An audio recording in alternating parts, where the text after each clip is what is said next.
Olá, boa tarde, boa sexta-feira, seja bem-vindo ao novo canal e a mais um programa Tempo de Saúde. Hoje em cima da mesa estará a grande questão se o dinheiro compra a saúde.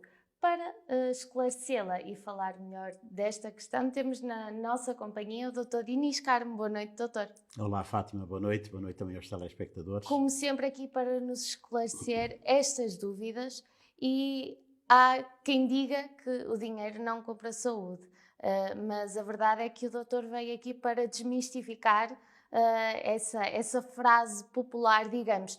No episódio anterior, com a Mariana Nogueira, falaram da alimentação, da habitação e da medicação genérica e em que pontos é que estes setores, estes temas, podem ou não beneficiar ou prejudicar a saúde. Hoje falaremos de quê? Exatamente, nós no programa anterior analisámos até que ponto realmente a alimentação, a habitação e a medicação podem influenciar o nosso estado de saúde e realçámos o facto de, infelizmente, nenhum destes fatores, como é bem conhecido, ser independente da situação socioeconómica das pessoas.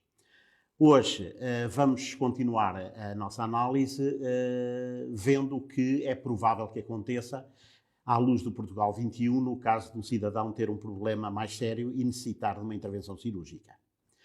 E eu, para isso, vou começar por me valer do exemplo de um casal, o Manel e a Maria, que bebem Casal Garcia, só que já estão assim um bocado entradotes, de maneira que quer um, quer outro necessitam de uma prótese do tal da anca. Só que o Manel é empregado de escritório, e enquanto que a Maria é funcionária pública. O que quer dizer que o Manel, aquilo a que tem direito é ao Sistema Nacional de Saúde, enquanto a Maria é beneficiária da ADSE. De maneira que o Manel, se quiser resolver o seu problema, o que é que ele tem de fazer? Naturalmente, tem de marcar uma consulta para o centro de saúde, o que neste tempo de Covid é capaz de não ser tarefa de sumenos importância.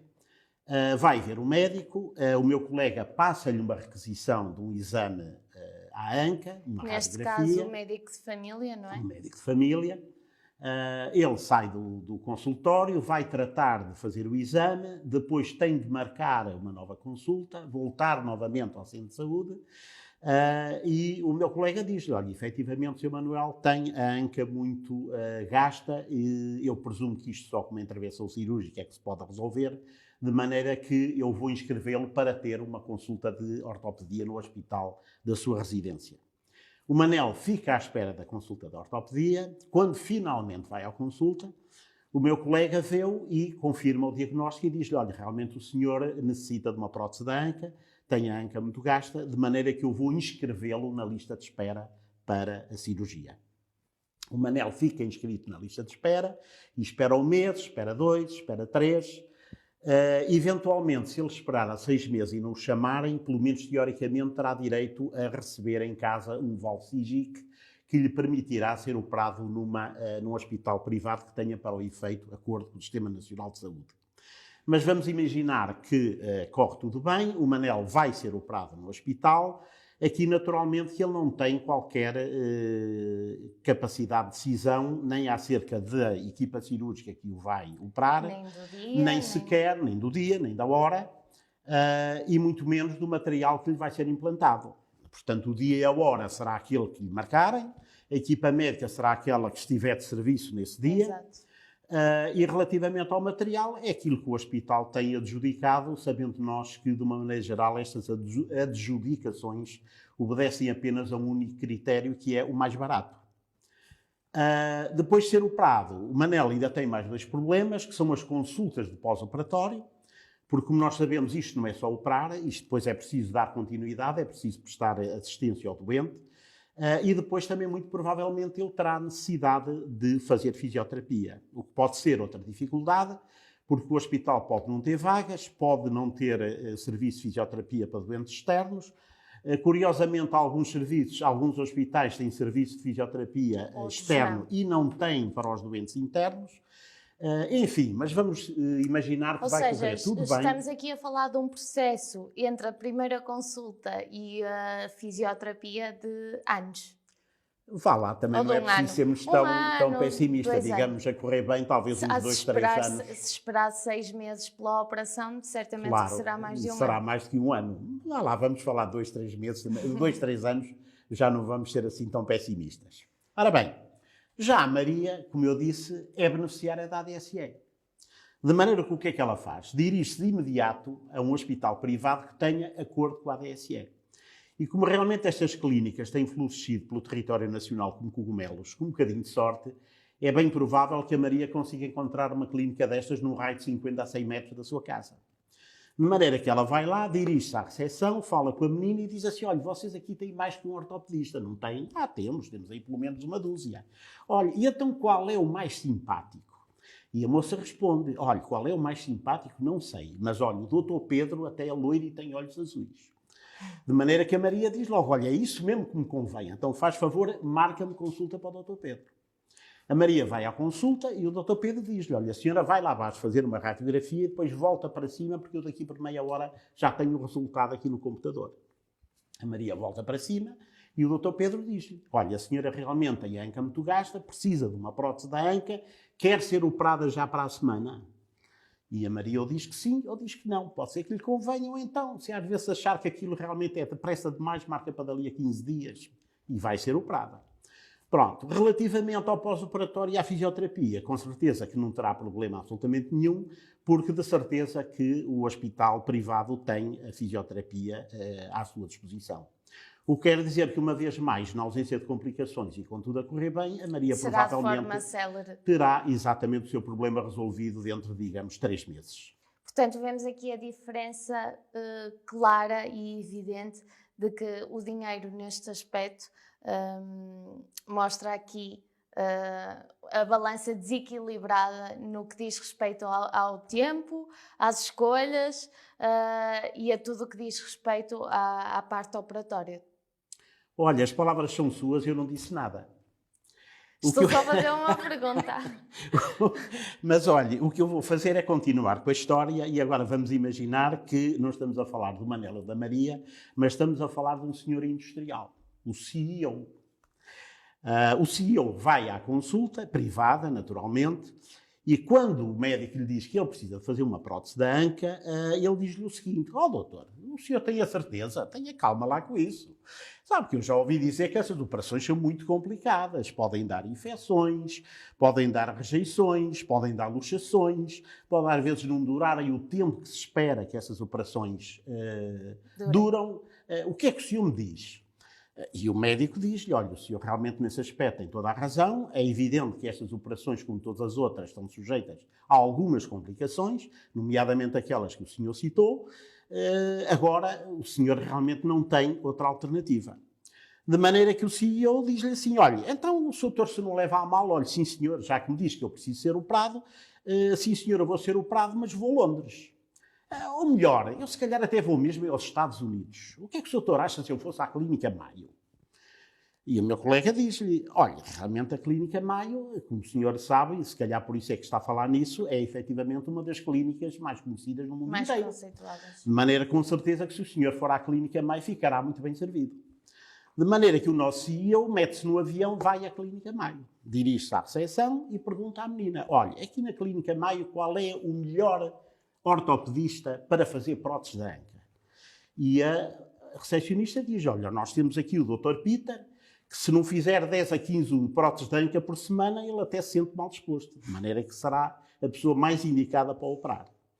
O CEO vai à consulta do Dr. Peter e diz-lhe: olha, eu já fui informado que o senhor é efetivamente o melhor do mundo para fazer este tipo de operações, mas olha, eu para além do mais também quero deixar uma coisa muito clara. É que no meu caso, felizmente, o fator económico não é problema, de maneira que eu, para além do mais, quero que o senhor faça o favor de me colocar a coisa melhor e mais moderna que exista no mercado para substituir a minha anca rompida. E assim é feito. Pronto. Não sei Acabou-se a história.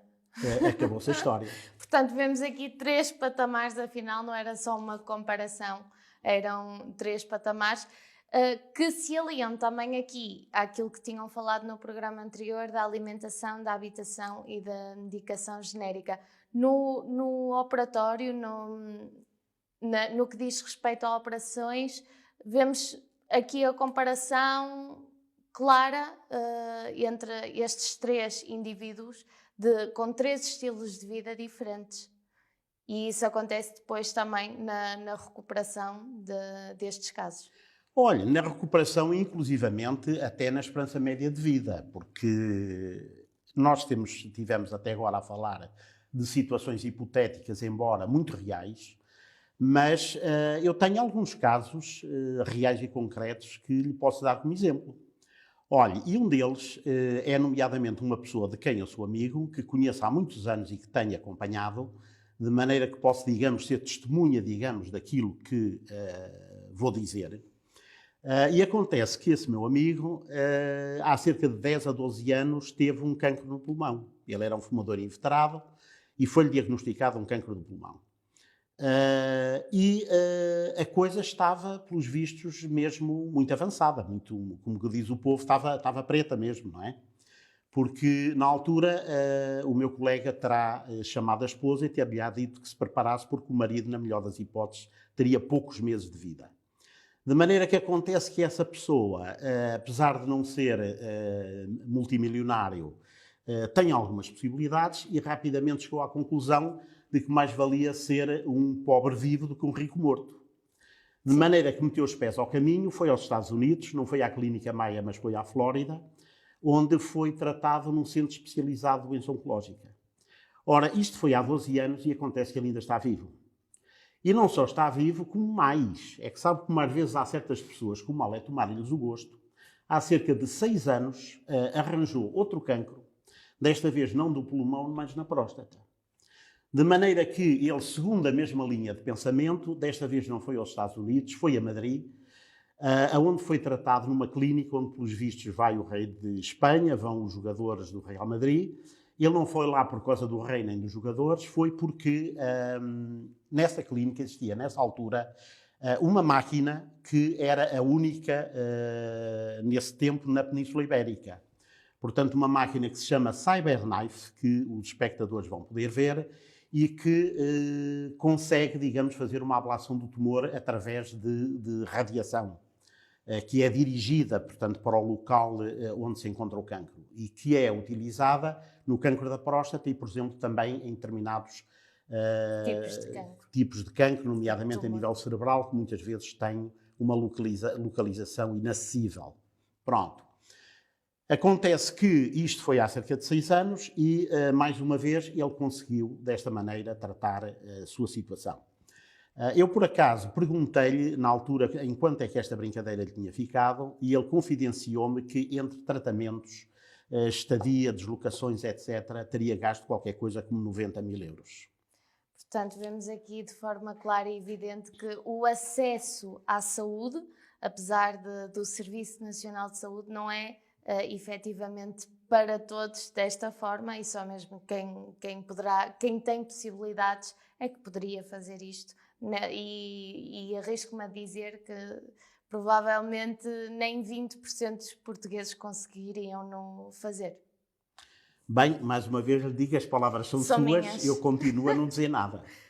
Olha, agora o que eu quero dizer é que você sabe que eu adoro dar boas notícias e acerca disto eu tenho uma boa notícia para dar às pessoas. É que esta máquina maravilhosa, e que pelos vistos custa só a módica quantia de 6 milhões de euros,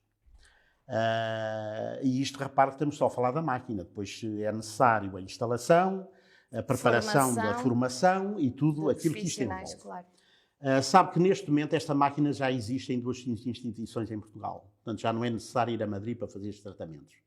Eu aqui não vou dizer quais são, para não me acusarem de publicidade, já falei. São privadas? São as 2 privadas, mas se alguém necessitar, naturalmente que se quiser contratar, portanto, o programa, ou a mim diretamente através digamos, dos meus pontos de contacto, eu terei pessoalmente, evidentemente, que todo o gosto em dizer quais são essas instituições. Uma é no Porto, outra é em Lisboa, e lá está, uma vez mais, pelo menos se a pessoa tiver ADSE, ou outro subsistema de saúde equivalente, poderá ser tratado desta maneira em Portugal, já sem ter necessidade de se deslocar ao estrangeiro e sem ter de gastar os tais 90 mil euros. De maneira que, olha, acho que relativamente a este assunto já falámos quase tudo aquilo que eu tinha para dizer. A única coisa que eu também, com que eu queria terminar, é que, mesmo assim, nós podemos ter esperança, nós pobrezinhos, porque realmente o dinheiro ainda não consegue comprar tudo. E, nomeadamente, não consegue comprar juízo ou, se quiserem, a capacidade de decisão. Como vocês se lembram muito bem, eu acho que no penúltimo programa falei aqui no caso do Steve Jobs, que, apesar de ser uma das pessoas mais ricas do mundo e mais influentes, sem dúvida um homem que vai ficar para a história, ficou sem juízo faleceu antes de morrer. exatamente por ter querido, digamos, tratar um cancro com o Zen e com as dietas macrobióticas. Sim. Mas repare que isto, infelizmente, não é só o Steve Jobs. E eu vou-lhe dar um exemplo que julgo ser importante para as pessoas e que é o seguinte, sabe que eu também tive conhecimento já há alguns anos do caso de uma senhora do Porto, que era um elemento de uma família muito conhecida e muito influente até na cidade do Porto, cujo nome direi amanhã. Acontece que essa senhora, ainda por cima, era casada com um médico, o que também faz parte do status, ou pelo menos fazia até os status terem passado a ser os jogadores de futebol, de maneira que essa jovem senhora, quando lhe foi diagnosticado um cancro da mama, e foi posta perante a necessidade de ter de fazer uma intervenção cirúrgica, uma ablação de parte do peito, fazer radioterapia, eventualmente quimioterapia, normais, etc. Ela achou que aquilo que realmente não era para ela, achou que aquilo era tudo muito esquisito. Disse, não, isso desculpe lá, isso é para os pobrezinhos. E foi fazer um tratamento alternativo, portanto, à base de uns medicamentos naturais ou de umas curas naturais, etc.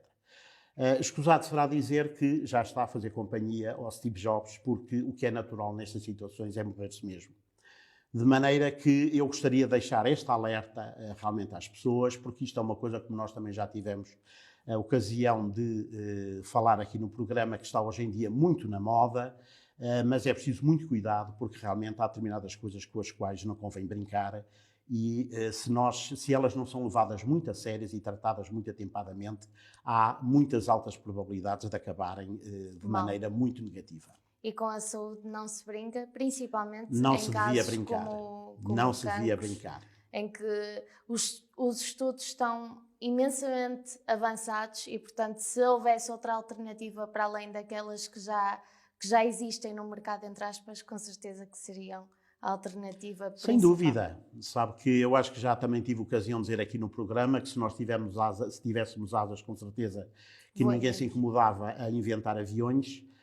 Se efetivamente já houvesse uma solução para esses problemas, com certeza que não era preciso gastar rios de dinheiro e milhões de horas de investigação e de pestanas queimadas para encontrar soluções, digamos, mais favoráveis. Doutor, para além da alimentação, da habitação, da medicação genérica e das operações, há mais algum setor que queira evidenciar para nos mostrar se efetivamente o dinheiro compra a saúde? Olha, eu acho que já está quase tudo dito. Acho que relativamente ao dinheiro, se calhar o melhor é tê-lo. Aliás, como dizia o Groucho Marx, sabe que ele teve uma frase que ficou na história e que foi: o dinheiro a mim não me faz feliz, faz-me falta. E conforme a ele também faz falta a muito boa gente, de maneira que talvez seja uma boa maneira de contribuir para a saúde e conseguirmos ganhar dinheiro. Nós. Muito obrigada, doutor, por mais um tempo de saúde e foi até um prazer. À próxima Boa noite, semana. até à próxima. Quanto a si, continua desse lado a acompanhar tudo o que acontece na região. Hoje, o Tempo de Saúde levantou a questão de se o dinheiro compra a saúde. Foi este o programa de hoje com o Dr. Dinis Carmo. Boa noite e bom fim de semana.